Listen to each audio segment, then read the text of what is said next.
Hey guys, we are going to listen to every BTS album today and we're very excited.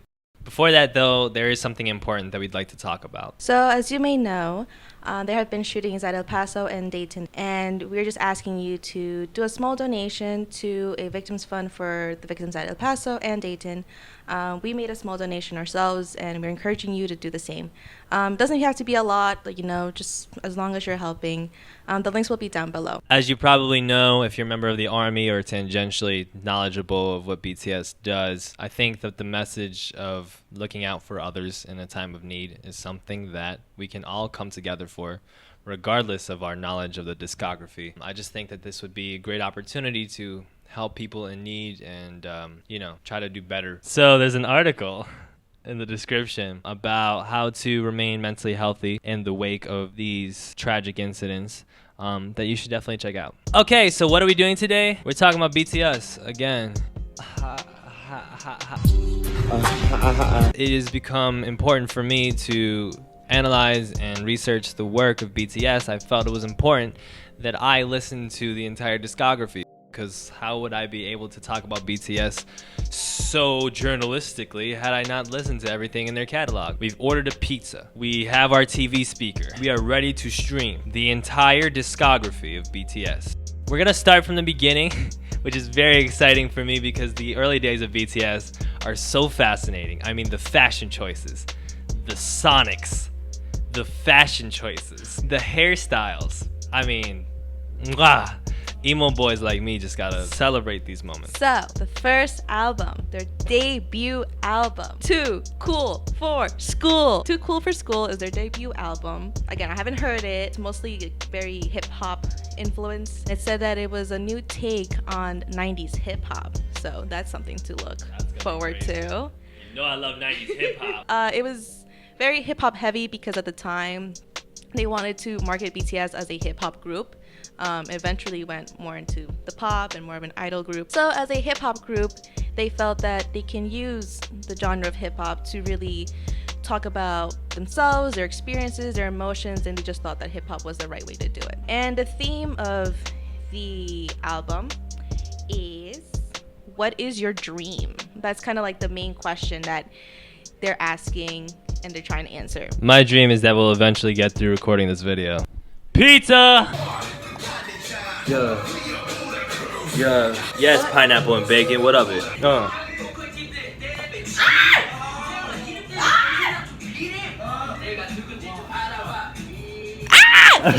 Gene! Alright, so what do we think about that album? Gene. First of all, Gene got the biggest bars. You don't got bars like Gene. I think I have two favorites. No More Dream and Like. So I like No More Dream because of what it said. When you're listening to it and you don't know what the lyrics are saying, you're just like, it's lit, it's a bop. Right. But then what it was saying, it's like, do you have any dreams? What are your dreams? One part, I think in the beginning, where it's like, oh, I dream of a big house and big rings and whatever. But like, I don't actually have any dreams. Me. It's like a commentary on how millennials dream because it's so difficult to dream.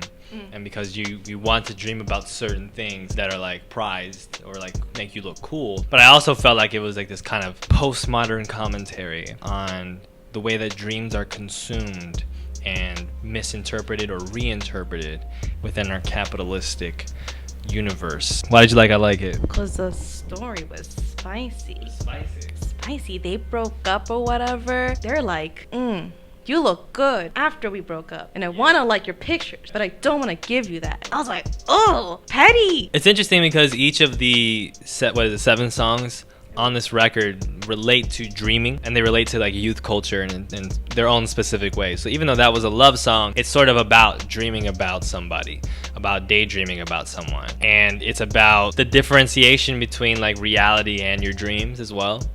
And it also has that kind of commentary because there's like a lot of like, I liked your picture on social media, which is obviously a very millennial thing. And I think this is a standard of BTS's discography where you have songs that are like danceable or they're bops or they're fun or whatever. But if you read the lyrics, even when they're simplistic, they have like a certain characterization to them where they're talking about something deep. You know what I mean? So the next album that we're gonna do this is the funniest title ever. I don't even know what kind of typography was used for this album. I don't know. When I read it, I was like, but it is Oh, Are You Late Too? Which is the second record in the School series. It's basically just expounding on the ideas of this one, but I believe, let's pull up the Google Docs, Elliot. It goes from talking about dreams specifically to expanding into like happiness. You also have got, you know, a continuation of not only just like 90s hip-hop, which was super prevalent in this one. It starts with a breakbeat and disc scratches, which is sick. This one is also influenced by 1990s K-pop. And specifically, I feel like Seo Taiji was a big influence. If you haven't looked up Seo Taiji, they were like one of the OG K-pop idol groups. And a lot of what they did was similar to what BTS is doing in the School series, commenting about school, about pressures, about young people's school pressures, and also having it in this like rock hip-hop kind of format, like with a lot of like breakdancing or whatever. So I'm not sure what we're about to listen to, but it's probably going to be something along those lines. This is Oh, Are You Late Too? Y'all tell me that hardships are only momentary? To endure a little more, to do it later? That's real. Look how she perfectly balanced the phone. I really need the bathroom, but I couldn't go. I thought I was going to die. Hold it in. Hold it in. Is everyone's bladder okay? Are you okay? I'm okay. Wait, is this being recorded? Why is this being recorded? Yo, we're beautifully lit. Ha ha. What are your thoughts, Nicole? You seem to have enjoyed that last track, that R&B outro. I think that last song was too short. I was like, I wanna love you. I was like, yes, love me. It needed to be longer. That first one was very dramatic. Not the last forever. I'm gonna say my favorite track was We On. I don't know why BTS decided to like gangbang on this album, but we're here for it. We're here for a little bit of banging, I guess. Very West Coast, some of the tracks on this album. That one and the next one, the If I Ruled the World one, where they're literally like West Side, West Side. But I liked We On. I think the beat on that was tight. I like the way that RM was like, yeah, I got the music, or whatever the fuck he was saying.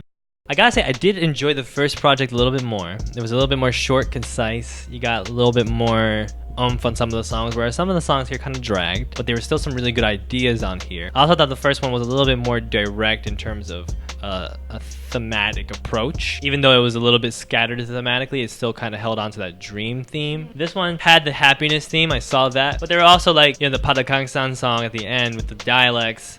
It's a little bit different. The outro, I think I can see how some of the songs would relate to happiness. It's a pretty broad theme, but I just felt personally that Too Cool for School was just a little bit more direct and concise. I agree. At points, I forgot what the theme was for this one. So far, I like the first one a little bit better. There were jammers here. We On is, you're right, that was a jammer. If I Rule the World, jammer. That last one, delicious. But in terms of staying on theme, I think the first one definitely stayed more on theme. We're gonna get to the next record, which is School Love Affair. School Love Affair. So Nicole, tell me a little bit about School Love Affair. School Love Affair is the last one from the School trilogy, and it focuses more on finding love in school. Ska, ska, ska.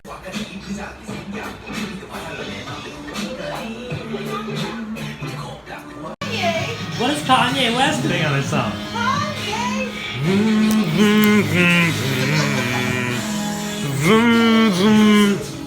Hi, we're back. So School Love Affair, what did you think? Very cutesy. It was very on theme. A lot of the things were about love. I felt like Spinebreaker wasn't really on theme. Yeah, the last couple songs were a little bit. The cipher was clearly not about being in love. Tomorrow didn't really, the one where they're talking about tomorrow. Yeah, this one also sort of started with the theme. Yeah. And you had a few love songs. And then they were like, all right, let's do the BTS thing again. I did like the tracks generally, but I think this is my least favorite so far. I feel like when they tried to do the love songs, they were a little bit awkward, especially like the rapping parts. Mm-hmm. The dubstep is a little bit awkward. It doesn't age very well. But I did like, you know, Boy in Love. The cipher was ill. Cipher was very good. Suga killed it, as he always does, but that was super, super tight. Spine Breaker also I thought was very good. Jump was cute. The outro again with the vocal line is very cute. That might be your favorite. Yeah, I kind of agree. It was a little sleepy. Yeah. I wasn't bored, but I was like, for some songs, I was like, okay, it's really romantic, so I'm just gonna. It wasn't as exciting. Maybe it's also because we were a little bit worn down and tired. And also some of the sounds are sort of rehashing a lot. And a lot of the beats are like very busy and like overproduced, I feel like. I guess the standout person on this record was probably RM. I feel like RM, every time he had a verse, was just like, nah, but like, let's actually talk about something deep. And everyone's like, oh. But, you know, he's always been amazing. And you know, obviously everybody did their thing. You know, from a substantive standpoint, I feel like there were some areas that were explored that were very interesting, but you can still see that they're finding themselves. A bit of awkwardness, as good as they are as rappers, some of this hip-hop music feels a little overproduced, and they're still finding themselves, and they're young as hell. Regardless, I think that there are still some good jams on here. But yeah, you can definitely tell that they had some growing to do. So do you have a favorite song, though? Where Did You Come From was the one that I wasn't twerking or anything. I was just lying down. It's a vibe. It was a vibe. You said vibe. So, but that was a jammer. That was cute. So I think that was probably my favorite one. All right, are we ready to move on to Dark and Wild? Are we ready to get dark and wild? So this is officially BTS's first album. The rest of these are EPs.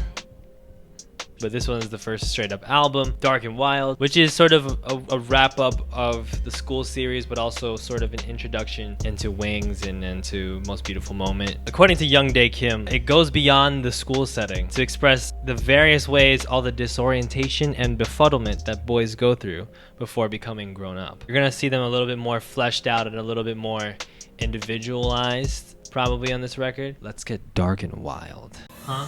What? Yeah. Yeah. Huh. Yeah. I'm in danger.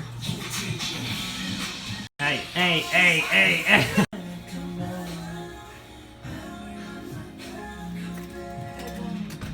Oh no. Good job.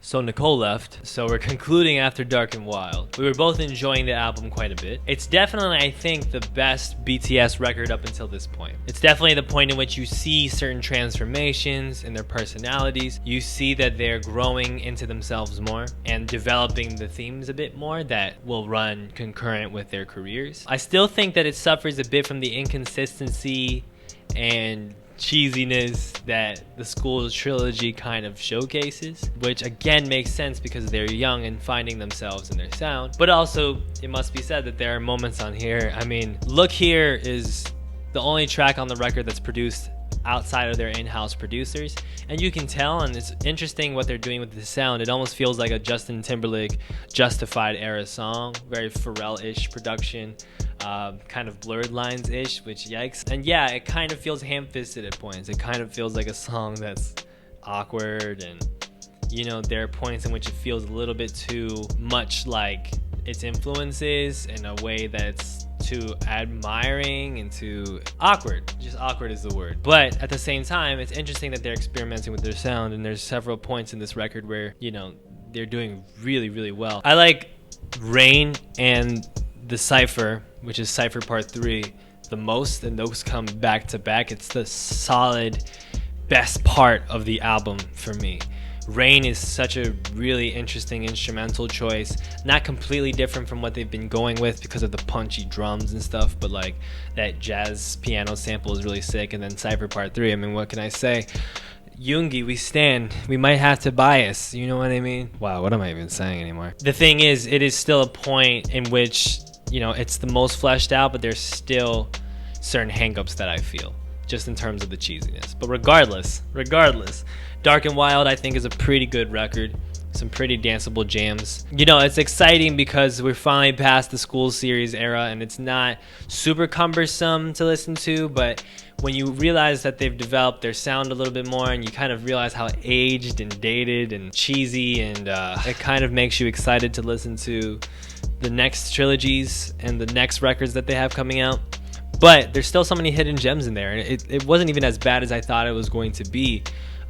First record and Dark and Wild are the best points in this discography. I like the first record the most because it's short and straight to the point, and it has very much directly pointed theme, and that record also has very much directly pointed thematic structure, I guess. The rest of the records don't have as much thematic structure, and I don't necessarily think it suffers too much from it. It is interesting to see how they take themes more into account as they move forward. However, the themes that they are talking about on these records are very interesting. When you think about the way that they're discussing school, the way that they're discussing the young life kind of things, between songs where they're telling you to get off your phone and songs where they're telling you, you know, clicking like on the girls' pictures, you know, it seems young and immature to a certain extent, and I guess it kind of is, but at the same time, it's interesting because they tackle it with a certain amount of reflection and maturity, understanding that it's immature. They say things all the time like, I know this sounds silly, I know this sounds immature, and that shows that they're reflecting even at this young point in their lives. And RM really sort of takes the cake in terms of the best lyrical moments in these first 4 albums, which is not surprising because he's always reflecting in all of his verses. But it's also really interesting that they're tackling these issues considering that South Korea, to be clear, is still a country that obviously suffers from a lot of social pressures on young people in terms of education and career. And that's something that we discussed in our last video about BTS. YouTube doesn't let you do the over here thing anymore, so just find it. It's our last video. You know, it's really interesting when you see BTS discussing school in such a straightforward, like, reject these social norms kind of way. It's very kind of rebellious, and even though it's kind of young and silly, it is still really cool.